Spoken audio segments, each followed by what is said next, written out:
Mesdames, Messieurs, bonjour.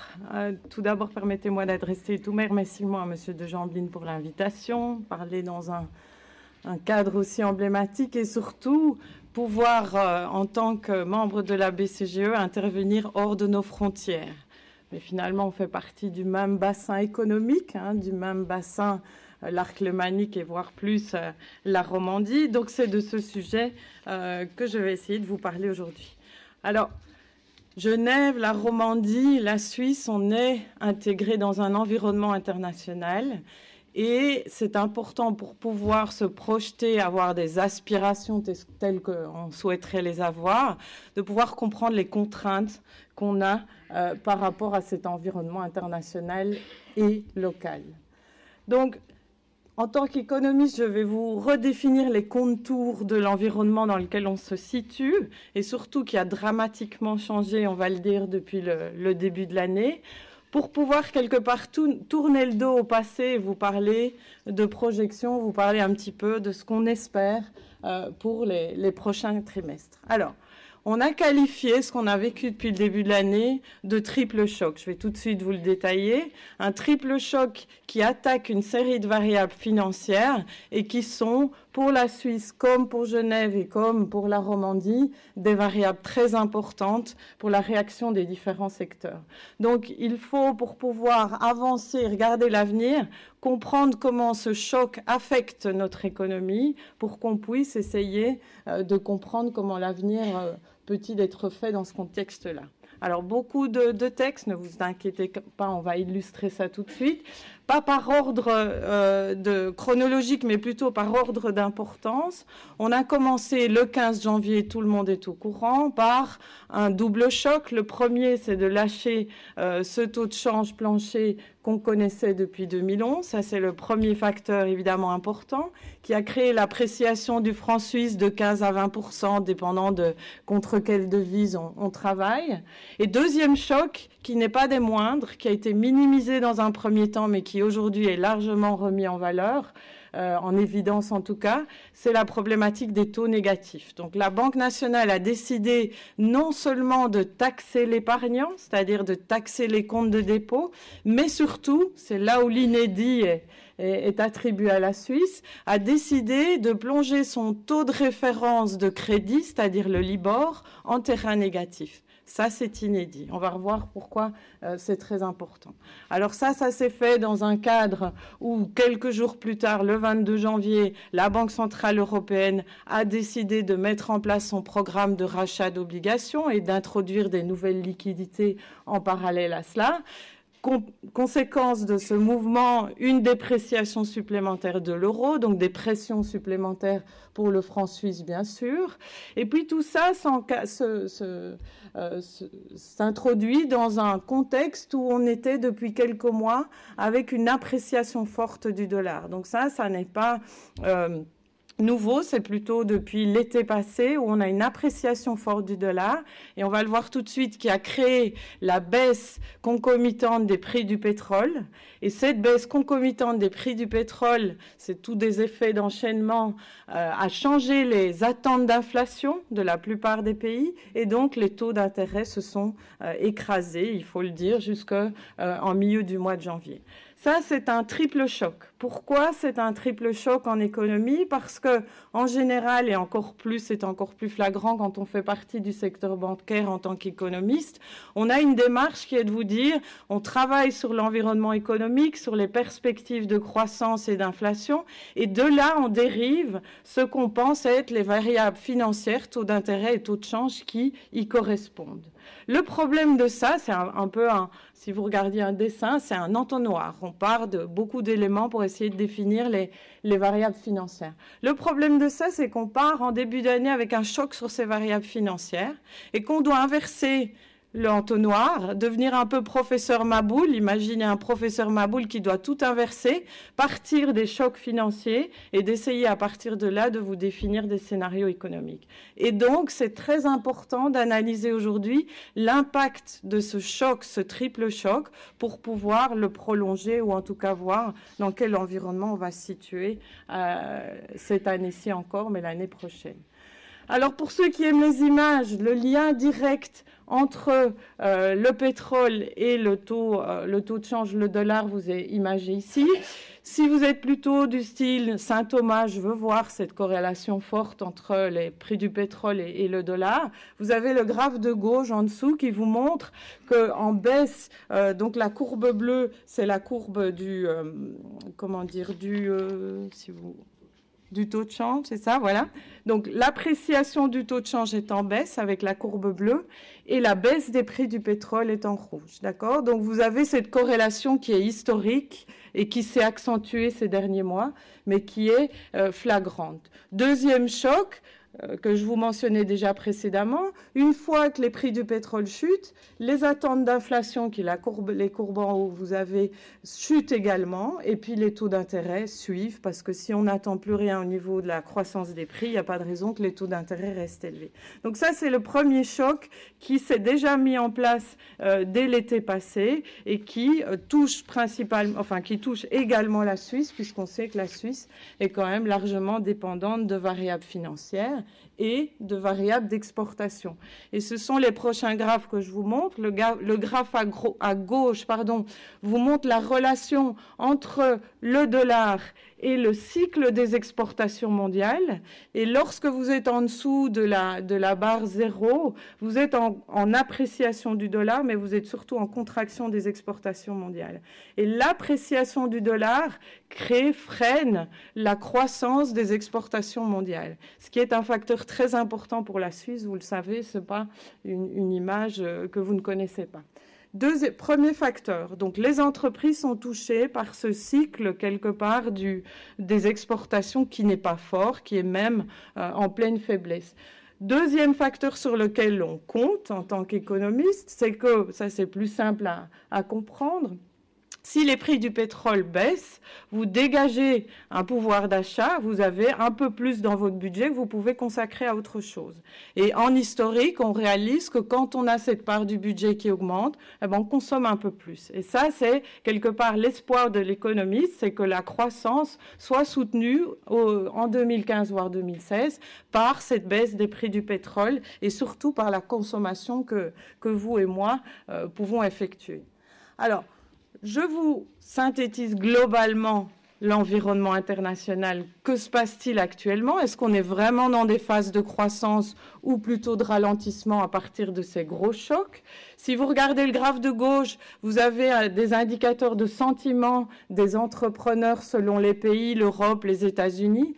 Et vous voyez qu'en fait, tout le monde se situe au-dessus de la barre, c'est-à-dire en zone de croissance. Donc, la croissance n'est pas exceptionnelle, mais néanmoins, elle résiste. Donc, les nouvelles sont relativement bonnes. Si on regarde le graphe de droite, que ce soit le secteur des services ou les industriels, la situation est assez similaire. Simplement, une petite relation qui va me permettre d'introduire le sujet suivant. Regardez la courbe jaune du graphe de gauche qui représente la Suisse. Et il y a effectivement, depuis janvier, un choc de confiance des entrepreneurs. Alors, on ne parle pas d'activité dans ce cas-là, on parle essentiellement de sentiment, mais ce qui est clair, c'est que le sentiment, et vous allez le voir, sera confirmé par d'autres indicateurs, le sentiment est touché par ces mesures du 15 janvier. Alors, qu'est-ce qu'ils ont fait le 15 janvier? De nouveau, entre les Saint-Thomas et puis ceux qui préfèrent les images, vous avez deux mesures importantes. La mesure de l'arrêt du taux plancher, mais surtout, et c'est celui-là sur lequel je souhaiterais insister parce que les évaluations sont beaucoup plus délicates des impacts, c'est la problématique des taux négatifs. D'accord? Aujourd'hui, le plancher sur lequel la BNS essaye d'évoluer se dérobe. Donc, il faut faire vraiment très attention aux mesures qu'ils ont introduites et s'ils veulent aller au-delà de ces mesures. Qu'est-ce qu'ils ont voulu faire? Alors là, c'est peut-être un peu plus compliqué, mais je vais essayer de vous l'expliquer clairement. Vous connaissez les taux d'intérêt. Vous savez qu'il y a plein de maturités. En général, ce que fait une banque, c'est qu'elle transforme ses maturités entre le court terme et le long terme. D'accord? Elle a des flux qui sont plutôt de court terme, des liquidités, et elle les transforme. Alors, quel était le pari de la BNS? C'est qu'en plongeant les taux d'intérêt à court terme bien en dessous des taux d'intérêt à long terme, elle pouvait espérer que les investisseurs, empruntent ou peu importe, utilisent leur liquidité pour les investir là où il y a du rendement, c'est-à-dire à l'étranger. Et vous voyez la correspondance entre une courbe des taux qui, normalement, on appelle ça qui se pantifie, c'est-à-dire les taux courts sont beaucoup plus bas que les taux longs. En général, c'est favorable à la dépréciation du franc suisse. D'accord ? Le problème, c'est que les choses ne se passent pas comme attendu. Pourquoi ? Deux problématiques. La première problématique, c'est que la courbe des taux, qui est théorique, là, puisqu'elle est celle des marchés, n'est pas vraiment celle qui s'applique dans les banques, puisque les banques aujourd'hui ne sont pas prêtes à vous prêter à des taux négatifs, bien sûr, et ce n'est pas des mécènes. Et donc, puisqu'elles ne sont pas prêtes à vous prêter à taux négatifs, cette courbe des taux, effectivement, elle est plate. Elle ne s'est pas pontifiée. On n'a pas des taux longs qui sont extrêmement plus élevés que les taux courts. Donc les banques ne sont pas du tout incitées à faire ce type de comportement. Et le deuxième graphe que je vous mentionne, qui est de nouveau un peu compliqué, mais j'espère qu'en l'expliquant, vous suivez la logique qu'on a, l'évolution du taux de change contre euro, qui est cette courbe en bleu, et à côté, vous avez le comportement des bilans des banques. Et que font les banques depuis début janvier ? Elles se libèrent des actifs en devises étrangères, alors que l'espoir de la BNS était plutôt qu'elles aillent acheter des actifs à l'étranger. Et il y a une série de distorsions qui se sont installées sur le marché qui font qu'in fine, ce n'est pas ce qu'elles font. Et donc, on va un peu à l'encontre de cette mesure de la Banque nationale, c'est-à-dire qu'aujourd'hui, les investisseurs ne font pas ce qui était réellement attendu par la Banque nationale, et donc le taux de change ne se déprécie pas. Alors, qu'est-ce qui se passe en termes d'activité ? On vient de recevoir justement les résultats du premier trimestre, donc c'est assez important de comprendre comment les secteurs évoluent. Comme attendu, les secteurs les plus touchés par le taux de change sont en forte contraction. On a là-dedans le commerce, les exportations, le tourisme. Vous voyez, la contraction de l'ORECA est assez importante. Et là où la question restait, c'était sur le secteur financier. Est-ce que le secteur financier va souffrir de cette situation-là ? C'est important en Suisse, c'est clair, c'est important en général. Alors, les deux graphes de droite vous illustrent ce qu'un secteur financier a besoin pour bien fonctionner. Pour bien fonctionner, il a besoin, je vous le disais, d'une transformation des maturités de la courbe des taux. Donc, il a besoin que les taux courts soient plus bas que les taux longs. De ce côté-là, il n'est pas tellement gâté, en tout cas en termes de pratique. Et l'autre chose dont il a besoin pour bien fonctionner, c'est que le franc suisse ne soit pas en phase d'appréciation, au contraire, soit plutôt en phase de dépréciation ou au moins en stabilisation. Malheureusement, il subit le double choc. Donc, ce double choc-là pénalise le système financier et on voit d'ailleurs que la croissance de la valeur ajoutée du système financier au premier trimestre est en repli, alors qu'elle avait aidé largement la croissance suisse ces dernières années. Donc là, il y a une problématique auquel la Banque nationale doit absolument faire face avec ces deux mesures de taux d'intérêt et de taux de change et qu'elle doit mesurer si elle veut aller vraiment au-delà des mesures qu'elle a déjà mises en place. Alors, il y a ce choc financier, on le voit, ça a directement des implications sur l'activité, mais il y a surtout un choc de sentiment qui vous est illustré dans ces deux graphes. Le premier, c'est sur le consommateur. Vous voyez le sentiment du consommateur qui a chuté et les ventes de détail, c'est-à-dire ceux qui consomment aussi, alors qu'il aurait pu profiter, on l'a dit, du pouvoir d'achat lié à la baisse des prix de l'énergie. Et deuxième choc qu'il a créé, c'est auprès des industriels également. Alors, c'est vrai que ce sont des chocs, c'est vrai qu'il faut les évaluer. Maintenant, ce qu'il ne faut pas oublier quand on compare en historique, c'est qu'on a connu un choc encore plus important au niveau du sentiment en 2011 et que 2011 n'était pas une année de récession. Donc, oui, on est en plein choc. Oui, le sentiment est quand même remis en cause et on a une certaine incertitude par rapport à l'avenir. Mais attention, c'est un choc qui est a priori maîtrisable et contrôlable. Ça, c'est un petit peu l'idée. Alors, du coup, puisqu'on vous a parlé du choc et de ses implications, qu'est-ce qu'on en déduit pour l'économie en 2015? Et puis, on commence déjà à vous parler de 2016. Alors, Pour construire les scénarios économiques, et les variables financières, je vous le disais, sont déterminantes. Le problème qu'on a aujourd'hui dans les scénarios économiques, c'est la volatilité des taux de change. Et ça, ce n'est pas uniquement en Suisse, c'est également une composante à laquelle on doit faire face au niveau international. Vous savez que les banques centrales ont toutes travaillé pour essayer d'affaiblir leur devise, la Fed dans un premier temps, ensuite la Banque centrale européenne et la BNS essayent de faire de même. Donc on a réellement une volatilité des taux de change qui est très importante dans l'environnement international. Ça, non seulement ça crée de la volatilité pour les autres classes d'actifs, donc ici vous avez l'illustration de l'augmentation de la volatilité des taux de change qui se transmet au fur et à mesure sur les autres classes d'actifs, c'est-à-dire les actions et les obligations, et on le voit ces derniers temps, ces derniers jours, le graphe, s'il était mis à jour, serait certainement à l'augmentation des courbes vertes et bleues. Donc c'est un problème pour les investisseurs financiers, mais c'est un problème aussi pour l'économie, parce que lorsque vous êtes dans une situation de volatilité des taux de change, les scénarios économiques sont difficilement stables. C'est vraiment un environnement instable pour les scénarios économiques. Et ça, on l'a vu en historique, ça reste le cas. Donc, qu'est-ce qu'on peut vous dire pour 2015 et 2016? C'est qu'on a une trajectoire qui est encore de croissance, légère, qui subit des chocs. Il y a beaucoup d'ornières sur cette trajectoire. Et le problème des ornières, c'est que comme la Suisse est quand même fortement orientée ou sensible aux variables financières, effectivement, elle subit de plein fouet les chocs qu'on a connus depuis le début de l'année. Mais néanmoins, on a un potentiel de pouvoir continuer à avoir une croissance dans un premier temps un peu difficile, mais après, qui pourrait se remettre en place. Alors, la Romandie, là-dedans, je vous ai mis là les prévisions du forum qui regroupe l'ensemble des banques cantonales.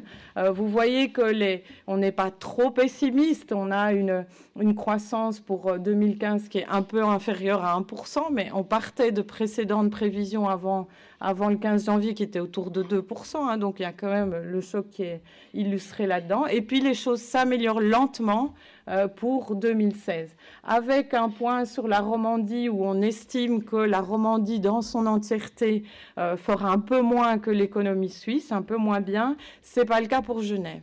Donc Genève a la particularité, c'est pas le point aujourd'hui, a la particularité de profiter plus du taux de change dollar contre franc suisse, et donc elle est un peu mieux positionnée que le reste de la Suisse par rapport aux mouvements récents. Mais c'est une parenthèse. Pourtant, si vous regardez les graphes récents sur Genève, j'ai voulu juste vous donner, parce que malheureusement, on n'a pas ces données-là sur l'ensemble de la Romandie, vous voyez que les secteurs souffrent. Ça, c'est le sentiment des acteurs économiques dans les différents secteurs, et tous les secteurs sont en train de souffrir. Le seul qui ne montre pas de contraction pour l'instant, mais c'est un secteur, vous le connaissez mieux que moi, qui est décalé dans la croissance, c'est le secteur de la construction. Alors, pour alimenter un petit peu le thème, je vous ai repris quelques indicateurs qui sont développés par Wüst et Partners, leur analyse au niveau de ce qui se passe au niveau de la construction dans l'arc lémanique. Vous voyez qu'on est sur une phase de tassement des prix au niveau du résidentiel. Si on prend l'arc lémanique, on est même en contraction légère, ce ne sont pas des très fortes contractions, c'est de l'ordre de 2,5% des prix. Ça, c'est leur analyse macro de l'ensemble des biens résidentiels, donc une phase de tassement, pas de chute importante, mais de tassement. Alors, quelles sont les variables qui définissent cette chute? Si on prend le marché résidentiel, et c'est une analyse vraiment très distancée de tout ça, je pense que vous irez beaucoup plus dans le détail là-dessus. Si on prend l'aspect résidentiel, on a un peu la sensation que la baisse qu'on a observée est vraiment liée à une histoire d'offre qui ne se met pas, qui s'est mise un peu tard en place, et puis qui finalement enclenche une espèce de baisse des prix. Du côté du commercial, c'est pas le même raisonnement. C'est plutôt une question d'offre surabondante qui crée la baisse des prix. Donc là, on est dans des situations où l'arc lémanique est un petit peu plus sous pression que dans le cadre du résidentiel et un petit peu plus sous pression que certaines autres régions de la Suisse. Donc ça, je ne vous fais que des observations, pas vraiment d'analyse. Alors, est-ce que les taux d'intérêt sont responsables là-dedans? Ça n'est pas l'objet. On n'est pas sur une situation où les taux d'intérêt ont vraiment créé les mouvements depuis un an et demi. Ce sont plutôt des contraintes, des régulations qui ont été introduites, qui ont créé ces mouvements-là. Si vous regardez la chute depuis janvier des taux d'intérêt qui est observée sur le graphe de gauche, elle n'a pas non plus enclenché un redémarrage important des crédits. Les gens ont une notion, une prudence un peu plus élevée que simplement un coût de financement qui s'écrase. Ils observent le niveau des prix et effectivement, ça ne les a pas poussés à relancer un marché de l'immobilier essentiellement basé sur des valeurs nominales et ça, c'est une bonne nouvelle. La nouvelle ou la contrainte qui va être plus difficile dans les prochains mois, c'est l'évolution de l'emploi. Monsieur de Jamblin en parlait avec HSBC notamment, mais c'est juste un exemple. C'est vrai que, le taux de chômage vient de remonter en Suisse et à Genève, et le taux de chômage risque d'être touché par les différentes mesures qui sont mises en place par les entreprises. Donc ça, c'est un facteur de ralentissement du secteur immobilier résidentiel notamment. Ça risque de peser, c'est une contrainte, mais on n'est pas dans un choc de récession et de taux de change qui explose. Et d'ailleurs, voilà un petit peu nos prévisions. Si on se concentre sur les deux premières colonnes et les deux premières lignes, Suisse-Genève, on vous disait des prévisions autour de 1% qui augmentent un petit peu plus après. Alors, ce sont des prévisions, je le redis, qui sont vraiment sujettes. Alors, en langage de politique monétaire, pour l'instant, on dit data dependent. Ça veut dire qu'on attend de voir ce qui se passe avant de vous donner des prévisions.